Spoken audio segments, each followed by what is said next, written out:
Hi, this is Keith with Calumet Woodworks, soon to be known as Cooney Designs.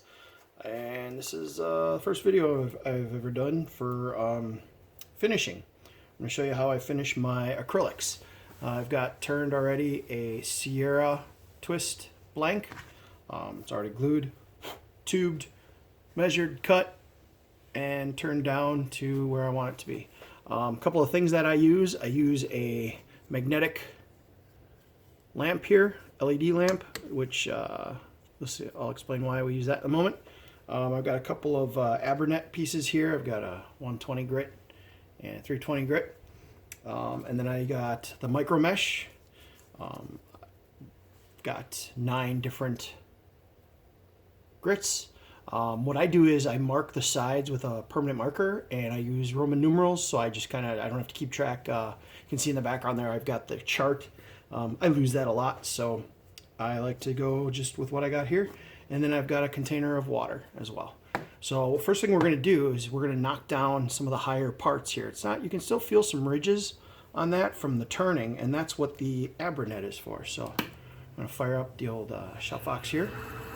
And then we're going to start turning it or sanding it down, just basically so we can get it totally smooth across the board here. Because when you just kind of go once or twice across, you can kind of see while it's turning, while it's spinning, you can see there's some dark and some white spots. Well, the dark spots are the low spots. So we want it all to be one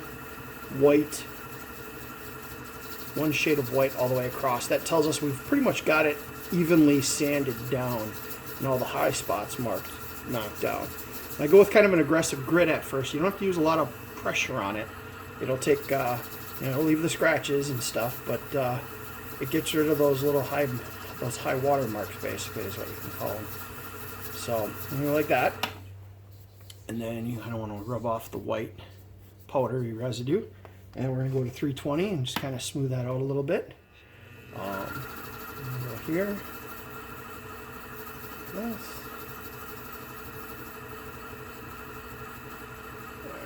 Just kind of smooth that out a little bit. Go across there. Kind of use your fingers, feel. Does it feel okay? Yeah, it feels all right. So now we move on to the micro mesh. And we're going to start off with the 1500 grit. Now what I like to do is I will take micro mesh in the water, and I'll dip my finger in the water, and I'll just kind of go across one side like that. I'll get a nice little puddle built up there, just enough standing water. Now what I'll do is I'll leave the water down here, right there, and I'll start turning that, or I'll start sanding this, but then it dries up fairly quickly, so I'll dip my finger in the water, and I'll kind of rub it across here, because you want to get a bit of a slurry built up underneath there. I don't know if you can see that.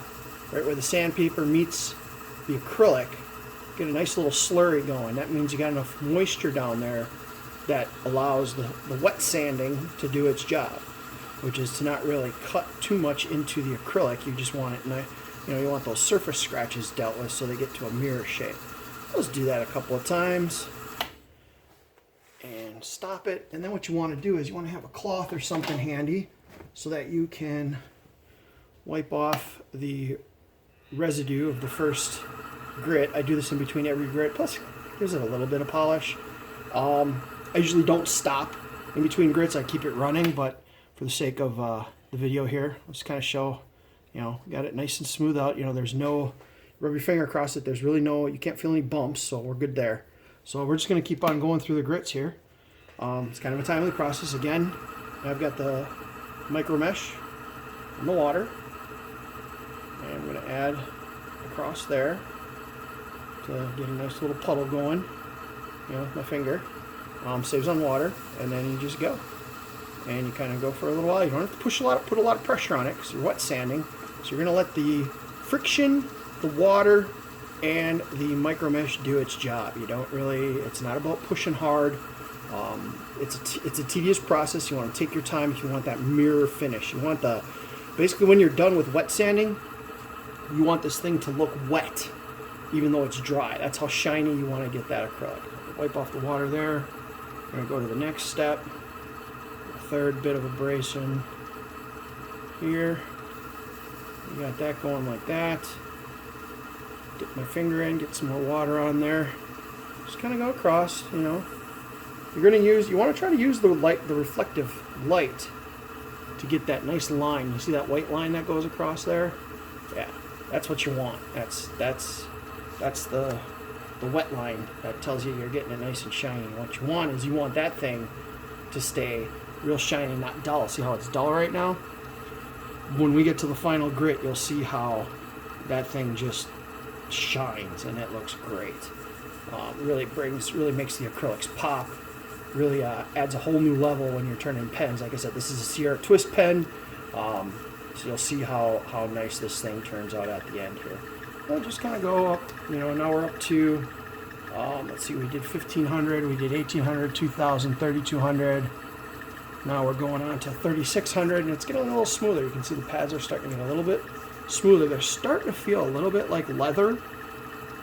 This one's still a little rough. You can feel it when you put the water on. You know, now you're not too worried too much about a colored slurry. If you try to look underneath where that, like I said, that line where the sandpaper meets the acrylic, it's going to be more clear water because you're not taking off as much material because it's cutting less and less into the acrylic, so you're polishing that top to get that mirror finish. And we're talking at such a micro level that, you know, it's just hard to explain, you know, any further than that. It's really all, you know, as us pen makers go, that's all we really need. So then we go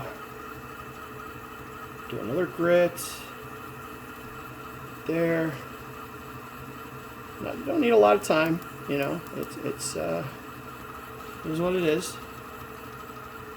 And we got 3 more grits, and now it's to the point where you don't really want to use too much water, and you don't want to use a lot of pressure either, because again, this is just to get that wet line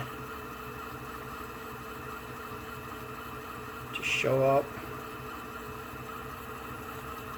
You know, take a cloth or paper towel. You can use paper towel. It's probably safer to use paper towel because a cloth can get caught on the lathe, spin around, you can hurt yourself. I don't know. I've been doing this long enough now, you know, I'm probably going to jinx myself. So that was me just knocking on the wood top here. But I'm pretty careful. I don't wrap the cloth around my hand, my wrist, my arm, anything like that. So if it does get pulled out of my hand, it's no harm, no foul. So now we are on to the last grit here, which is like a, I don't know if you can see that. That's like, I mean, this just feels like skin almost. It's just so smooth. It's almost like after you sharpen a straight edge razor, it's like a lapping leather. It's so smooth. So you just kind of hit that up a little bit. And that's it for all of those. You can see we got a pretty good line. You know, it's still a little dull on the edges there, but what we're going to use next now is it's a special plastic polish. I can't remember. Oh yeah, I got this from Penn State Industries. So this is one-step plastic polish. As you can see, it's PSI Woodworking Products. Been using this for years on all of my acrylics. I like it. It does a really good job. It keeps that shine up there. You can follow the directions. I'm just going to shake this up real quick. And then get that shaken up. And we'll break out another piece of cloth here. Again, I like using little bits of cloth, but now we're talking like, I mean, this thing is tiny, you know, and so we're going to fold it up like this a couple times. Right there. And I'm going to put a drop on. Like I said, maybe a drop, maybe 2, something like that. And you're going to go across it at its slowest speed. Oh, by the way, I have my lathe set at its slowest speed. And it's a dial. It's an old dial variable speed, so I couldn't really tell you. The dial said it's moving at 700 RPMs. I really couldn't tell you. So you want to go on there for a while. You know, get all the polish off the rag. And go back and forth. Then you want to dial it up a bit. I don't know. I go halfway. Like I said, I don't have an actual speed indicator on this thing, so I have no idea what the actual speed is. Across there like that. A couple of times. It gets a little mesmerizing, and next thing you know, you've been polishing for 20, 30 seconds. And the rag will get a little black at times. That might be from hitting the bushings there. So I'll just flip the rag around. Now we're just using the clean part of the rag. Give it a good buffing. Like a clean spot. You can see that white line getting a little more crisper, a little more brighter. Not quite as dull on the edges. That's what we're looking for. So now in the past, this is usually where I stopped, and I was like, okay, there we go. Ooh, that's a nice glass finish feel on there. But recently, I have been introduced to something that I'm just amazed by. I love this stuff. You can use it on wood. You can use it on acrylic. It's Renaissance wax, microcrystalline polish, crystalline, whatever, wax polish.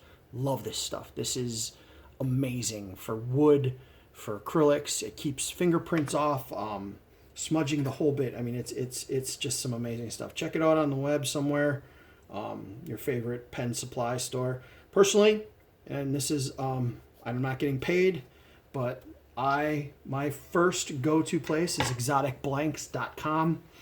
Ed and Dawn do a fabulous job with their business. They've been supplying blanks and wood turning or pen making supplies for many years. They're out of Racine, Wisconsin. Just love their stuff. They do a mix and match where you can order any styles of pens and you get the mix and match discount. Their service is top notch. Customer service is amazing. Ed's very knowledgeable. Pen making, he's been in the industry for a long time. So yeah, that's where I go first. If I can't find it there, chances are I'll go to like Penn State Industries or Craft Supplies or something like that.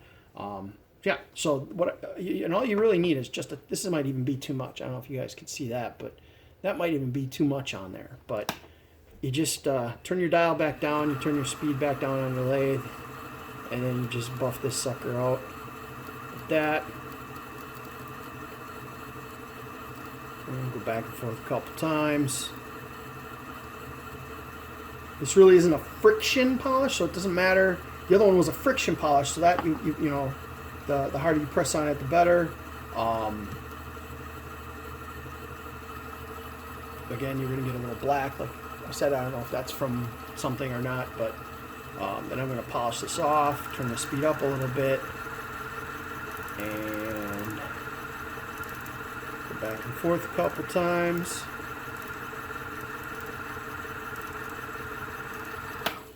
And voila. That's it. That's pretty much how I do my acrylics. Got a nice white wet line on that sucker. Yeah, this is a blank my wife and Nancy and I made. It's got some blues and purples mixed in there with the black, and then the white stars. It's actually pretty cool. It's our Galaxy blank. It's a lot of fun to make those. So yeah, so I hope that you found this video useful. Again, this is Keith Cooney from Calumet Woodworks, soon to be Cooney Designs. Thanks for checking it out. Bye.